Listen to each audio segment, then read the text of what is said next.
Reels cooking এ আপনাদেরকে স্বাগত। সবাইকে জানাই মেরি ক্রিসমাস। তো আজকে সেরকম কোনো প্ল্যান নেই, কারণ বাঙালিদের আমরা তো আর খ্রিস্টান নই যে সেরকম প্ল্যান থাকবে। যাই হোক, সকাল থেকে সকাল নেই, প্রায় 12:30 বাজছে। মারা গেছিলো বাজার, টুকটাক নিয়ে এলো। আজ বানাবো কেক আর পাটি সাপটা। আর যুবরাজকে পাঠিয়ে দিয়েছে অলরেডি সান্টা ক্লজ গিফট, সেটা দেখাবে যুবরাজ। নামাও নামাও, নামিয়ে দেখাও।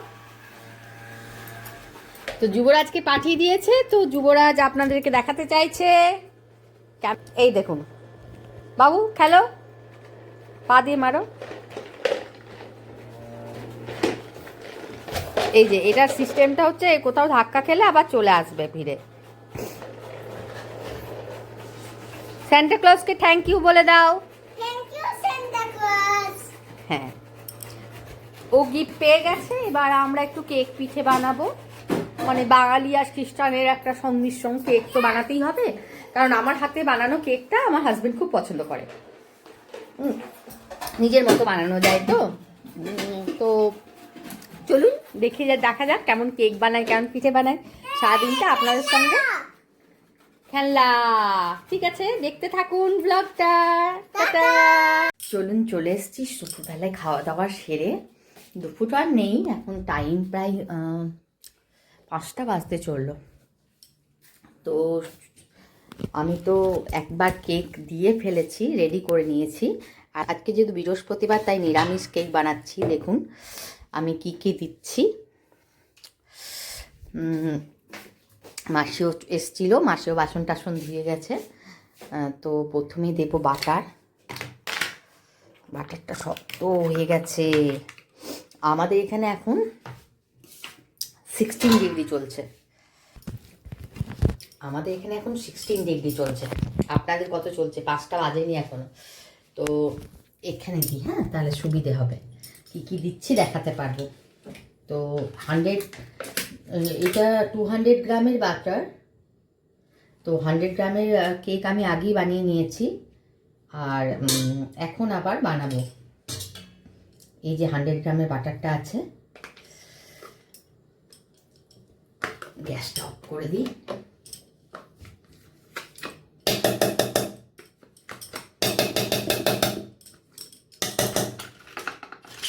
তো মেজারমেন্টটা খুব বেশি ডিপেন্ড করে, যে মেজারমেন্টের উপর অনেক কিছু ডিপেন্ড করে। তখন ঠান্ডাতে অভিজ্ঞতা করে নিয়েছি, এত ঠান্ডা পড়েছে এখানে। তারপরে এই যে বাটারটা দিলাম, এই দেখুন, বাটারটা দেওয়ার পর আমি দেব কনডেন্স মিল্ক। কিছুটা আমি দিয়েছি, আমি বললাম 100 গ্রাম বাটারের আগেই আমি কেক বানিয়ে ফেলেছি।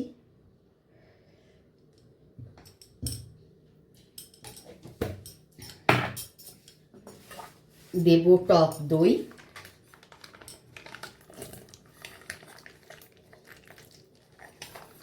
আমার একটা আন্দাজ হয়ে গেছে করে করে, আপনারা অবশ্যই কিন্তু সব কিছু পরিমাপ করে দেবেন। দেব একটু দুধ।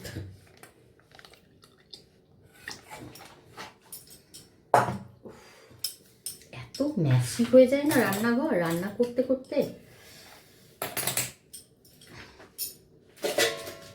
দেব একটু সুজি।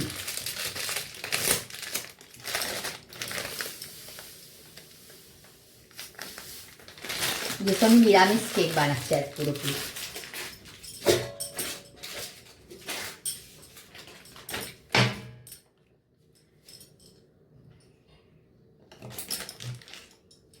দেব একটু ভ্যানিলা এসেন্স।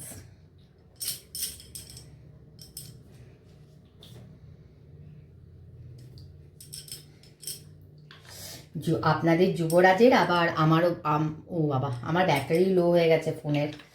যাই হোক, আমি চার্জ দিয়ে আসি, তারপরে কন্টিনিউ করছি। তো ফোনটা চার্জ চলে গেছিলো, তার জন্য আমি দেখাতে পারিনি। এই দেখুন আমার বেশি, এটা কিন্তু রেডি হয়ে গেছে। এই দেখুন, একটু কড়া কেকটা পছন্দ করে আমার হাজবেন্ড, তার জন্য একটু কড়া করেছি। এগুলো এখন মোল্ড থেকে বার করা হয়নি, এটা কিন্তু পুড়ে যায়নি, হালকা এটা খড়ে গেছে। খরা কেক আমার হাজব্যান্ড খুব পছন্দ করে, সেই জন্য একটু করেছি। যাই হোক, 40 মিনিট লাগলো। আর এই যে আমার নারকেলের পুর তৈরি করা হয়েই গেছে। আগের বারে পুরটা খুব শক্ত হয়ে গেছিলো, ভালো লাগছিল না খেতে। তো পাটিসাপটার পুরটা এটা মোটামুটি রেডি। এটা বন্ধ করে দেব, এটা এখানে নামিয়ে ফেলবো। এখানে পাটিসাপটার ব্যাটারও আমার তৈরি। দেখি ব্যাটারটা, দেখুন ব্যাটারটা একটু মোটা হয়েছে, আর একটু আমি পাতলা করব দুধ দিয়ে, দুধ বা গরম জল দিয়ে। আমার দুধও এখানে কি আছে, এখানে গরুর দুধ আছে খাওয়ার জন্য বাচ্চাদের। আর এখানে আছে আমার গরুর দুধ, খুবই গরম, এতটা গরম আমি দেব না, একটু রেখে দিলাম। ঠান্ডা হওয়ার পরই আমি ব্যাটারে দিয়ে পাটিসাপটাগুলো করে নেব। তো মহারাষ্ট্র গেছে খেলতে, ও ব্যাডমিন্টন খেলতে গেছে। দুধটা চলুন ঢাকা দিয়ে দিই, কারণ খাবার সবসময় ঢাকা দিয়ে করাই ভালো। কারণ কোথায় যতই পরিষ্কার পরিচ্ছন্ন রান্নাঘর হোক, কোথায় যে কি চলে আসবে পোকামাকড় তো বলেন। তারপর আমরা তো যেখানে থাকি টাউনশিপটা পোকামাকড়েই ভর্তি। তো কেকগুলো চলুন আনমোল্ড করে নিই দেখি। দেখুন আমি প্রফেশনাল নয়, আমি ঘরে যেমন সবাই বেক করে সেরকমই বেক করেছি। তো এই যে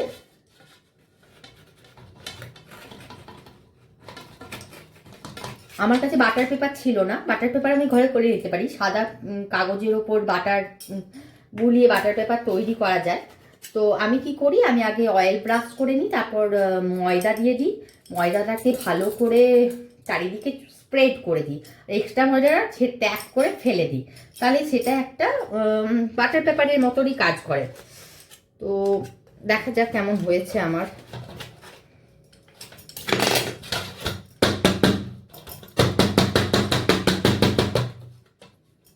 এখনো কিন্তু ডিমোল্ড হচ্ছে না, তার মানে গরম আছে। কেক হওয়ার পর যদি না হয় তাহলে খুব কষ্ট হয়, কারণ অনেক কষ্ট করে বানানো, কারণ এটা ডিম নেই। ডিম দিলে কিন্তু এতটা কষ্ট হয় না, ডিম দিলে সহজেই কিন্তু ডিমোল্ড হয়ে যায়। কিন্তু এটা ডিমোল্ড করা নেই, এক্সট্রা কেটেই দিই। এক্সট্রাটা কিন্তু আমার যেহেতু বেশি, মানে মোল্টের চেয়ে একটু কম দিতে হয় ব্যাটারটা, আমার হয়তো একটু বেশি হয়ে গেছিল। হ্যাঁ হয়ে গেছে, ডিমোল্ড হয়ে গেছে। এই দেখুন কেক রেডি। তো এক্সট্রা একটু খোঁচা লেগেছে আমার। আর এটা একটা হার্ট শেপ আছে, এটা বানিয়ে নিই। এটা একটু তেমন হয়েছে,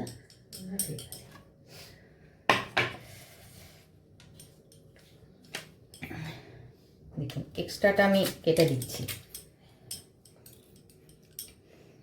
কারণ আমার একটু বেশি হয়ে গেছে। কারণ অনেক দিন পর আমি কেক বানাচ্ছি, প্রায় এখানে ট্রান্সফার হয়ে আসার অনেক পরেই আমি কেকটা বানাচ্ছি। কারণ আমার ওটিজিটা সেট করা ছিল না, আমি ওটিজিটা ওখানেই সেট করেছি। এটা থেকে একটু পড়ে পড়েও গেছে ওটিজির ভিতরে। আমি আরেকটা সেট দিয়েছি বানাতে। তো আমাকে অনেকেই বলে যে ঘরে কেক বানাতে, কারণ এখানে কেউ হোমমেড কেক, এই দেখুন এটা খুব সহজেই সেরে গেল। এটা হয়ে গেছে রেডি। হ্যাঁ কি, হ্যাঁ চলছে তো, এটা সহজেই হয়ে গেল কেকটা। এই দেখুন আমি দেখাই আপনাদেরকে ব্যাক ক্যামেরা। এটা যেহেতু একটু পড়েছিল সেই জন্য একটু ইয়ে হয়েছে। তো এই দেখুন, আর ওইটা বেশি খরা করব না, কারণ ওটা দেবো আমি এক জায়গায়। তো এটা খুব সুন্দর, এটা আমার উপরে একটা বাচ্চা আছে, তাকে আমি দেব তিন্নি বলে, ছোট্ট মতো। মোল্ডগুলো জলে ভিজিয়ে দিই, কালকে মাসি ধোবে। মাসিকেও দিতে হবে একটু, কারণ মাসি দেখলো যে কেক বানাচ্ছে, মাসি তো সব পরিষ্কার করবে। তো নারকেলও, চলুন পাটিসাপটাগুলো করে নিই।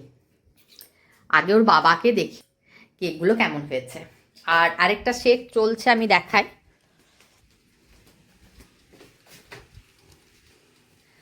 আর একটা বাটি হচ্ছে, আর একটা বড় হচ্ছে আর কি। এটা হয়ে যাবে 40 মিনিটসের মধ্যে টাইম দিয়েছি আমি।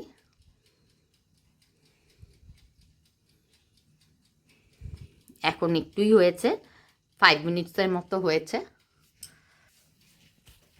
তো ওটা হবে, তারপরে দেখাবো ওটা আমি। চলুন আমি আগে একটু রেডি হয়ে নিই পাটিসাপটা করার জন্যে।